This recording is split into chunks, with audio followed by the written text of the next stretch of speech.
Hello everyone and welcome. Jim with Osborne Medical here, coming to you from my home studio. I'm going to be doing an in-service on the Rooke BKA Rigid Protector. I'd rather be there with you in person, but during these hard times, we do what we can, so I'm coming to you virtually. At the end of the video, I will give you my cell phone number so you can reach out with any questions or if you need more information. The Rooke BKA Rigid Protector. Three main reasons that this is used. The first is the natural warming that we're so well known for. That's going to perfuse that residual limb and help the wound heal that much faster. The second is contracture control. We've got a rigid back as well as a patella pad. So what that does is when they contract, they're going to feel that gentle pressure from that patella pad and they're going to come back to the neutral position. And the third thing is our awesome fall protection. We've actually had 29 reported facility falls and no dehiscing of the wound. A lot of padding down here on this end. The way that you fit the BK is you want to line the patella up in the patella window. You don't want it riding too high or too low. The way that you achieve that is with the spacers that are included. So there's two spacers included.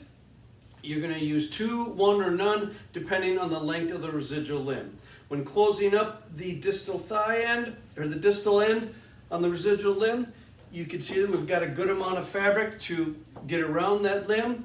And then we do have these stitched lines that we want you to cut between for sizing.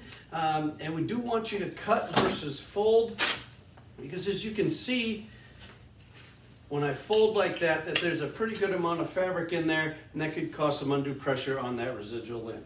The proximal thigh end is similar, except there's two buckles and more fabric, so you got a good amount of fabric to get around the thigh. We do have the stitched lines again that we want you to cut down so that it won't fray. And then we do also have an extender, so if you've got a patient that has a good sized thigh, you can see that one size fits most. And then you want a nice gentle snug when you close it up. That'll give them some global pressure, will help with their pain response. The patella pad, in regards to the patella pad, gentle is the name of the game. And you can see we put gentle right on there as a reminder. So when you're placing it on the patella, you want to just make contact with the skin and then make sure that the Velcro attaches on the side. You don't want to crank down on that, or you could wear on that patella.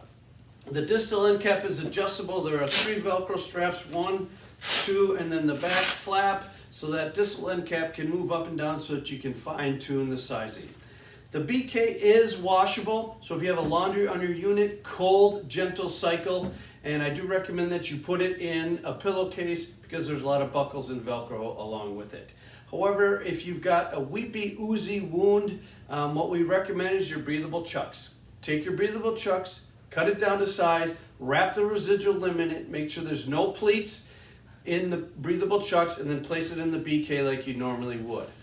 If you do have incontinence issues, what we recommend is to take your non-breathable chucks, drape them over the proximal end of the BK, and then kind of make a channel that will help the waste go away from the BK so that you don't soil it. There is a belt, waist belt, that's included with the BK, and this is for when the patients get to be a little bit more mobile. PT loves to see these. It helps keep the device in place, so it goes around their waist.